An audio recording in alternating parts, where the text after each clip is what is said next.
ధైర్యంగా కలలు కనండి అనే వాక్యం విని ఉంటారు కదా మీరంతా. అలా ధైర్యంగా కలలు కనడంలో ఓల్గా ప్రథమురాలు. మాకు పరిచయం అయిన కొత్తల్లోనే, అంటే నేను అప్పట్లో నాటకాలు వేస్తూ ఉండేవాడిని, ఏదో పాటలు పాడుతూ ఉండేవాడిని. మీరు సినిమా తీయాలండి అంది ఒకసారి. ఇంకా నయం లేదనుకున్నాను నేను. ఎందుకంటే నేను సినిమా తీయటం ఇంపాసిబుల్. సినిమా తీయటం అంటే మామూలు విషయాలు కాదు కదా. దగ్గర నుంచి నేను షూటింగ్ కూడా చూడలా. ఎలా తీస్తాను సినిమా, వదిలేసాం. అయితే తను ఒక సినిమా కంపెనీలో, అంటే ఉషా కిరణ్ మూవీస్లో జాబ్ చేయటం మొదలెట్టిన తర్వాత ఆవిడ పనుల్లో ఒక భాగం ఏంటంటే ప్రతిరోజు మధ్యాహ్నం ఒక సినిమా చూడటం. సో ఆవిడతో పాటు నేను కూడా వెళ్ళేవాడిని మ్యాట్నీకి. అంటే ఎంత చెత్త సినిమాలైనా సరే చూడాలి, అది తప్పదు, అది ఒక శిక్ష అన్నమాట. ఆ క్రమంలో ఇంటర్నేషనల్ ఫిలిం ఫెస్టివల్స్ వచ్చినాయి. ఇంటర్నేషనల్ ఫిలిం ఫెస్టివల్కి 87 నుంచి అటెండ్ అవ్వడం మొదలుపెట్టాం మేము. ఆ సినిమాలు చూసిన తర్వాత, సినిమా అంటే ఇది కదా, మనం తెలుగులో చూసే సినిమాలు ఆ పిచ్చి సినిమాలే కాదు, చాలా గొప్ప గొప్ప సినిమాలు ప్రపంచవ్యాప్తంగా అందరూ తీస్తున్నారు, ఇవి సినిమాలంటే అని ఒక చాలా సినిమా అంటే చాలా ప్రేమ కలిగింది. అంతకుముందు ఊరికి నాకు నాగేశ్వరరావు అంటే ప్రీతమైన పిచ్చ. నాగేశ్వరరావు ఎవరిని అంటే కొట్టేవాడిని వెళ్ళి.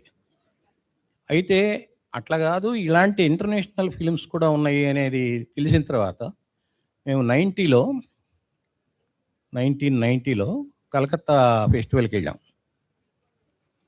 అక్కడ సత్యజిత్ రాయ్ గారు కలిశాడు. ఆయన ఎలాంటి పర్సనాలిటీయో, ఎలాంటి డైరెక్టరో మీలో చాలామందికి తెలిసే ఉంటుంది, కనీసం పేరు విని ఉంటారు. ఆయన ఒక మాట అన్నారు, సినిమా తీయాలి అని అనుకుంటే తీయగలుగుతారు అని. అలా ఎలా తీస్తామండి? నేను బదేరు పాంచాలి తీయాలనుకున్నప్పుడు నా దగ్గర ఏం డబ్బులు లేవు. మా ఆవిడ మెడలో నగలు అమ్మాము, ఎక్కడో కాస్త లోన్ తీసుకున్నాను, అక్కడ కాస్త ఇక్కడ కాస్త అక్కడ కాస్త చేసి 10 పంచాలు తీశాను నేను. అప్పుడు నా ప్రయారిటీ ఏంటంటే సినిమా తీయడం. మీరు ఏదో డబ్బులు లేవు కాబట్టి మేము సినిమా తీయలేము, ఇటువంటి మాటలు చెప్పొద్దు. మీ ప్రయారిటీ ఏంటి? మీరు ఖచ్చితంగా సినిమా చేయాలనుకుంటే తీయగలుగుతారు అన్నాడు. అది పట్టుకుంది ఈవిడ. మేము 90 జనవరి 21వ తారీఖు అనుకుంటుంది, ఈస్ట్ కోస్ట్ ఎక్స్ప్రెస్లో కలకత్తాలో ఎక్కి సికింద్రాబాద్లో దిగుతున్నాం. ఆ దిగేలోపు మేమిద్దరం కలిసి నిర్ణయించుకున్నది ఏంటంటే, ఈ 90 అనేది మనం సినిమా తీయకుండా వెళ్ళకూడదు, మనం సినిమా తీయాల్సిందే ఈ 90లో అనుకున్నాం. ఆటో ఎక్కుదామంటే డబ్బులు లేవు, బస్సుకు మాత్రం ఉన్నాయి. అయితే నాకు ఆర్థిక సంపద, ఆ సంపద లేదు కానీ స్నేహ సంపద, అమూల్యమైనటువంటి స్నేహ సంపద ఉంది. ఆ స్నేహితులందరినీ పోగేసి మేము సత్యజిత్ రాయ్ ఇట్లా అన్నారు, మనం సినిమా తీయాలి ఈ 90లో ఎట్లయినా సరే అని అంటున్నారు ఓల్గా గారు. ఏమిటి అంటే తీద్దాం అంటున్నారు. మా వాళ్ళు నాకంటే పిచ్చాళ్ళు. తీద్దామంటే ఎట్లా తీస్తామనంటే, అదే మీరు రాస్తున్నారు కదా ఒక స్క్రిప్టు అంటే, నేను అప్పటికే కార్మిక గీతం అని ఒక నవల రాశా. అది రాస్తున్నప్పుడు నేను చాలా రీసెర్చ్ చేస్తూ తిరుగుతూ ఉండేవాడిని కార్మిక వాడల్లో. తిరుగుతూ ఉన్నప్పుడు బాల కార్మికులు మాట్లాడితే మన కాలికి అడ్డం పడేవారు. ఇదేంటి ఈ కార్మికుల జీవితాలు రాద్దాం అనుకుంటుంటే ఈ బాల కార్మికులు ఎట్లా అడ్డం పడుతున్నారు అనుకుని వాళ్ళ గురించి కూడా కొంత రీసెర్చ్ చేశాను నేను. ఆ టైంలో నేను టీవీలో 1-2 ఎపిసోడ్స్ యాక్ట్ చేయడం, ఒక టెలిఫిల్ము క్రాంతి కుమార్ డైరెక్షన్లో తీయడం, ఇవన్నీ జరిగినాయి.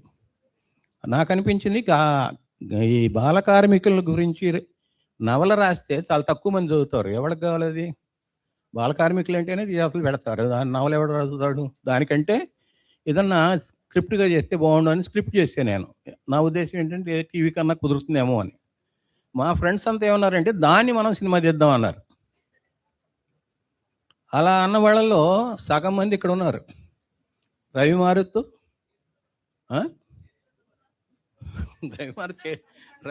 చేతులు ఎత్తాడు. ఛాయశ్రీ చెయ్యెత్తు. రేణుక, శ్రీనివాస్ ఎక్కడైనా చోటనున్నాడు ఎక్కడన్నా?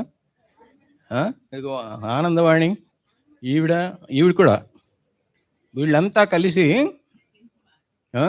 జతిన్ కుమార్ ఉన్నాడు, ఈయన ఉన్నాడు, ఇంకా వీళ్ళలో కొందరు మర్చిపోయి ఉండొచ్చు, నేను నాకు మరుపు చాలా ఎక్కువలేండి. 39 మంది కలిసాం. ఝాన్సీ, జానకి జానకి జానకి గారు, ఎల్ఎస్ఆర్ ప్రసాద్ గారు, ఇట్లా 39 మంది ప్రొడ్యూసర్స్ కలిసి మేము ఆ సినిమా తీసాం. ఆ సినిమా తీయటం కూడా చాలా ఆశ్చర్యంగా తీసాం. ఏంటంటే అది స్క్రిప్ట్ అయిన తర్వాత మేము దాన్ని డివి నసరాజ్ గారి దగ్గరికి తీసుకెళ్ళి దీనికి ఒక మంచి డైరెక్టర్ని చూపించాలండి అని చెప్పి ఆయనకి కథ చెప్పాను నేను.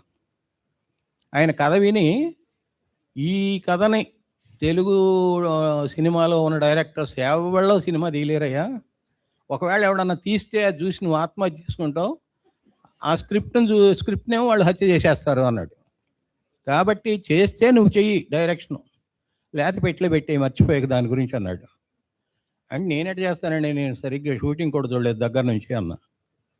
లేదు లేదు చేయగలుగుతారు మీరు, అంత మంచిగా చెప్పారు కదా, ఎట్లా చెప్పారు అన్నాడు. అంటే నాటకాల ఎక్స్పీరియన్స్ చాలు మీకు అని ఆయన ఇంకొక ఉపకథ చెప్పాడు. అని సరదాగా మీకు చెప్పడానికే, ఎందుకంటే నేను సీరియస్ స్పీకర్ని కాదు. ఇందాక మన మృణాలిని గారు, ప్రతిమ గారు, ఓల్గా గారు మీ మెదడు పదును ఎక్కిచ్చే మాటలు మాట్లాడతారు కదా, నేను అలా మాట్లాడలేను. అందువల్ల ఆయన ఏమన్నాడంటే, ఆయన ఎవరు, గోడవల్లి రామరమ్మ గారు మాలపిల్ల సినిమా నేను తెస్తాను అని అన్నప్పుడు ఆయన అకౌంట్స్ చూస్తూ ఉండేవాడు ఆఫీస్లో. ఆయన ఏమి అసిస్టెంట్ డైరెక్టర్ కాదు అప్పటికి. నువ్వు తీయటం ఏంటయా అని అన్నారు. నాకు ఏ ఊరు వెళ్ళాలో తెలుసండి, ఆ ఊరు పేరు చెప్తే ఎవడైనా చెప్తాడు ఆ ఊరు ఎట్ట వెళ్ళాలో. మన డైరెక్టర్లో చాలామందికి ఏ ఊరు వెళ్ళాలో కూడా తెలవకుండా తీస్తున్నారు సినిమాలు అన్నాడు. అని ఆ సినిమా తీసాడు. అన్నది ఒక మాస్టర్ పీస్ మాలపిల్ల, మీరు కొందరు చూసి ఉంటారు, తెలంగాణ దానికి రైటింగ్ అని, మీరు చేయగలుగుతారు చేయండి అన్నాడు. నాకైతే నమ్మకం లేదు, 99% కాదు కదా, 100% నాకు నమ్మకం లేదు, నేను తీయాలని కూడా అనుకోలేదు. ఇంటికి వచ్చా, మా ఫ్రెండ్స్ అంతా కూర్చుని ఉన్నారు. ఏమన్నారు ఎవరు డైరెక్టర్ అంటే, వీళ్ళు నాతో పాటు 5-6 వచ్చారు కదా, వాళ్ళు అన్నారు ఈయనే డైరెక్టర్ అన్నారు. నేను చేయలేనన్నా, ఓలుగా ఊరుకోలా, చేయగలుగుతావు చెయ్యాల్సిందే అంతే. 39 మంది ప్రొడ్యూసర్సే కాకుండా ఈ ప్రొడ్యూసర్సు, ఉదాహరణకి రవిమారుతు, శ్రీనివాసు కంప్లీట్ ఫైనాన్స్ కంట్రోల్ అనమాట. 12 లక్షల్లో ఆ సినిమా తీయగలిగామంటే వాళ్ళిద్దరు మాలన్న. అలాగే ఈ మిగతా వాళ్ళు కూడా వచ్చి సినిమా జరిగినన్ని రోజులు వెనకాల పనిచేశారు. మధు అంబట్ అనే ఒక కెమెరామెన్, సత్యబాబు అనే ఒక ఎడిటరు తప్ప టెక్నీషియన్స్ అందరూ కొత్తాళ్ళే. కొత్తాళ్ళు అంటే వీళ్ళే, మా ఫ్రెండ్సే, అందరూ వీళ్ళే చేశారు పనులు. ప్రతి పని వీళ్ళే చేశారు. ఈ పని లేదు, ఆ పని లేదు. మా అరుణ్ ఉన్నాడు, మా అబ్బాయి, వాడు పొద్దున్నే బయలుదేరి మండికి వెళ్ళేవాడు. సికింద్రాబాద్ మండి మార్కెట్కి వెళ్ళి గోను సంచులతో కూరగాయలు వేసుకొచ్చేవాడు. కొంతమంది ఉన్నారు, వీళ్ళంతా వంటలు మొదలెట్టేవారు. 30 మంది పిల్లలు, 30 మంది పెద్దాళ్ళు, అందరికీ వంటలు చేయటం, వడ్డించడం, అందరం ఒకే వరుసలో కూర్చునేవాళ్ళం మొత్తం. అంటే ఇక అది ఒక పెద్ద కుటీర పరిశ్రమ అంటాము, దాన్ని ఏమంటారో తెలియదు. అట్లా సినిమా మొత్తం మీద కంప్లీట్ చేసాం.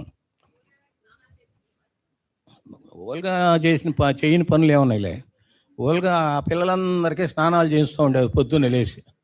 అందరూ చిన్నపిల్లలే. లయ ఉంది కదా, ఆ లయకు కూడా పాపం ఆవిడే స్నానం చేయించింది.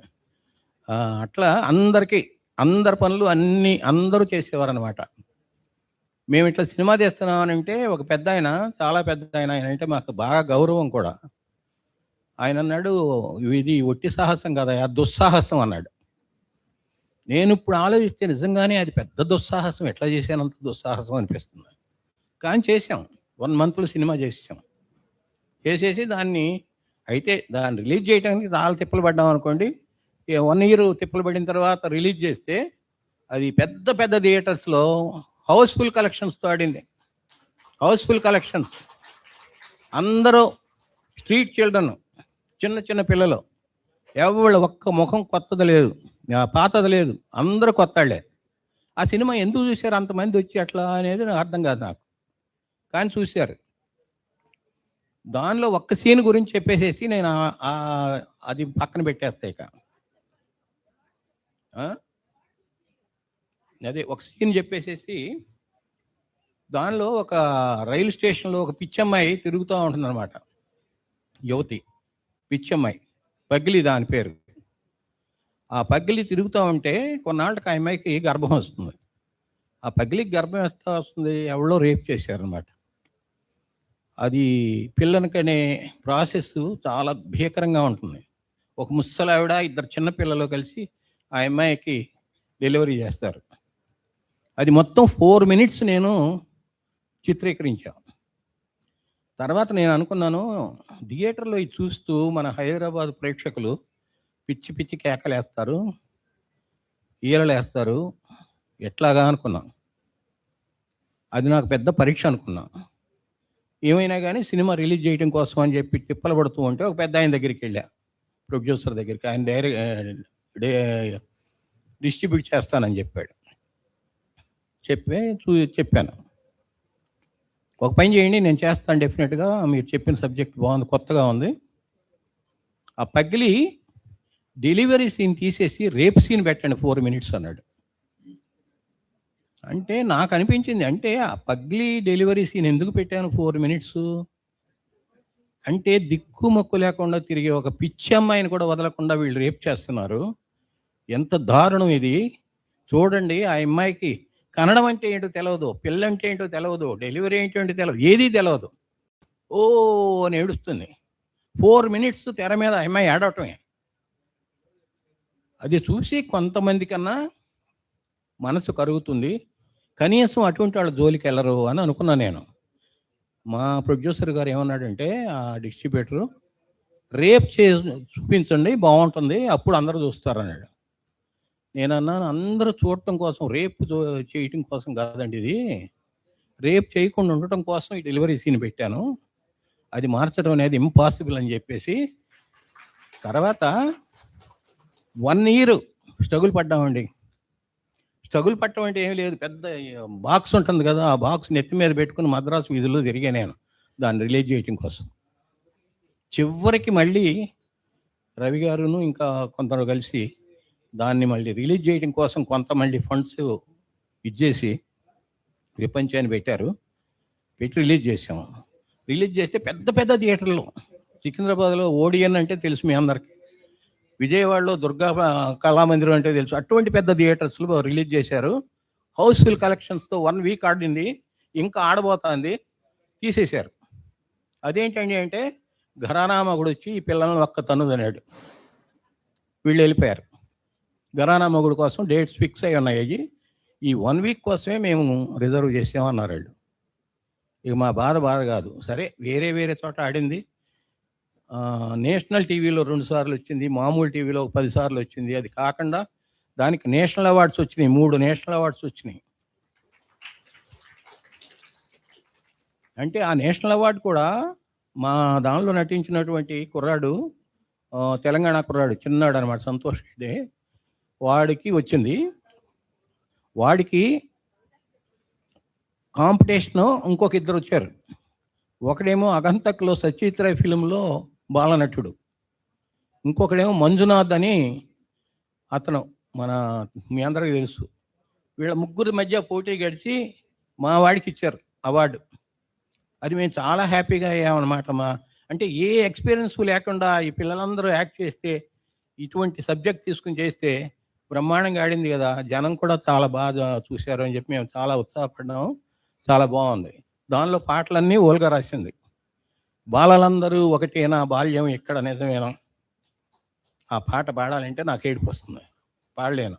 వినండి ఎప్పుడన్నా, యూట్యూబ్లో బాల ఉంది, భద్రం కొడుకు ఉంది, యూట్యూబ్లో పెట్టుకుని బాలలందరూ ఒకటి కానీ, చల్లని జాబిల్లి ఓ చందమామ, తల్లి కావాలి మాకు ఓ చందమామ అని, ఎట్లా పాటలు, మంచి పాటలు రాసింది ఆవిడ. ఓల్గా గారు రాసినటువంటి రచనల గురించి మాట్లాడదాం అనేది ఇప్పుడు సబ్జెక్టు. దానికి ప్రవేశికగా ఇది చెప్పాను అనమాట, నా ఎక్స్పీరియన్స్ నుంచి రావాలి కదా.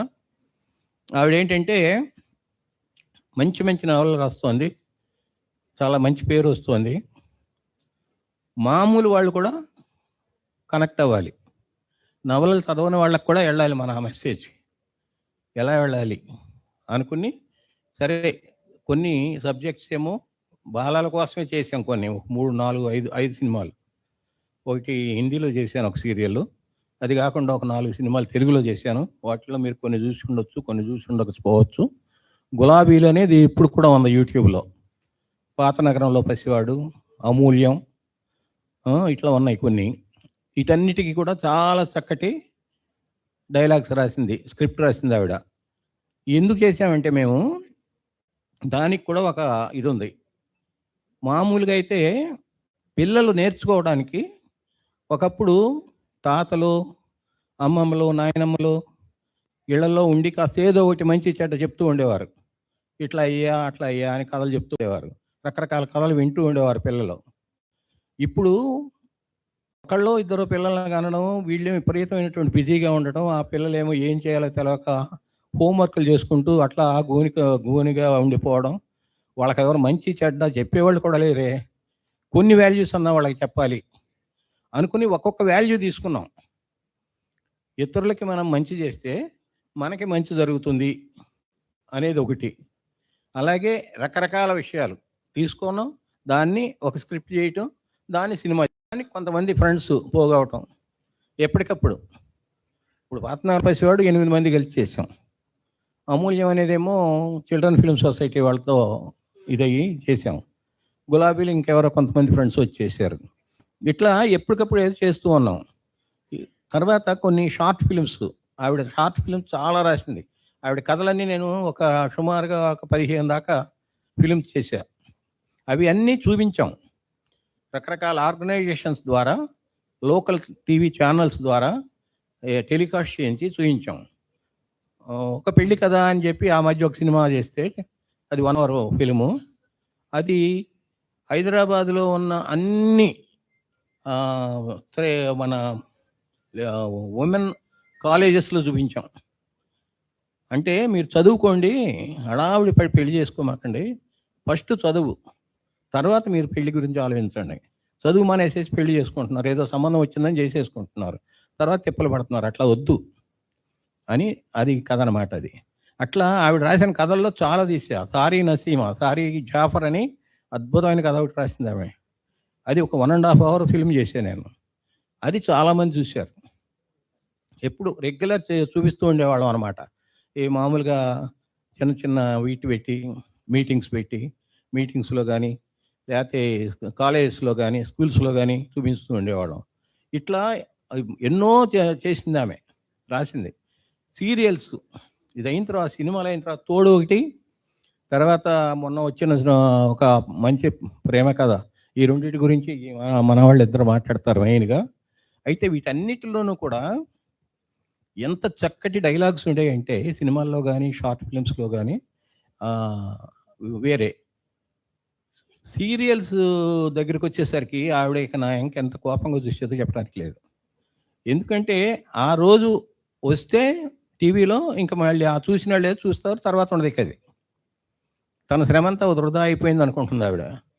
నా ఉద్దేశం ఏంటంటే చూసిన వాళ్ళందరికీ వెళ్తోంది కదా. మేము వెలుగునీడలోనే ఒక సీరియల్ చేశా. ఆ సీరియల్ వచ్చినంత కాలం టీఆర్పీ రేటు 1 నాది. ఇక ఎవళ్ళు నా దరిదాపులకు రాలా. అలాగే ఇంకా కొన్ని చేసాం. అంపకే నవీన్ బాంధవ్యాలు చేశాను. తర్వాత సలీము రాణి గారి కథలు ఆవిడ ఈ డైలాగ్ రాసింది. అలాగే మన మృణాలిని గారు ఒక కామెడీ చేస్తే అదొకటి చేశాను. పుత్తూరు విజయలక్ష్మి గారు కామెడీ ఒకటి చేస్తే అదొకటి చేశాను. అది కాకుండా అన్ని సీరియల్స్కి కూడా వెలుగునీడలు కానీ, సీతారాంపురం అగ్రహారం కానీ, బాంధవ్యాలు కానీ, మన మానవి ఒకటి ఎంత మంచి సీరియల్ అంటే చెప్పడానికి లేదు. నాకు ఇప్పటికి కూడా అన్నిట్లోనూ అది చాలా బాగా వచ్చింది అనుకుంటా. కాబట్టి అది వనితా టీవీలో వచ్చింది. కొంతమంది చూశారు, కొంతమంది చూడాల. అయితే వెళ్ళిపోయిందే అని అనిపిస్తుంది మనకి. కానీ చేశాం కదా, చేసినప్పుడు వచ్చింది కదా, వచ్చినప్పుడు చూశారు కదా అనుకుంటాం. అయితే ఈ అన్ని మీడియాలు కూడా అవసరమే. తన దృష్టిలో తను చెప్పదలుచుకున్న విషయం అన్నిట్లోనూ కరెక్ట్గా చెప్పింది. ఒక ప్రొడ్యూసర్ గారు వచ్చి ఏంటండి ఇంత స్ట్రాంగ్ డైలాగ్స్, ఇంత క్వాలిటీ ఎందుకండి మనకి అన్నాడు. ఇంత క్వాలిటీ ఎందుకు అని అన్నమాట అనగానే ఆవిడ ఆపేసింది రాయడం. నేను రాయను నీకని.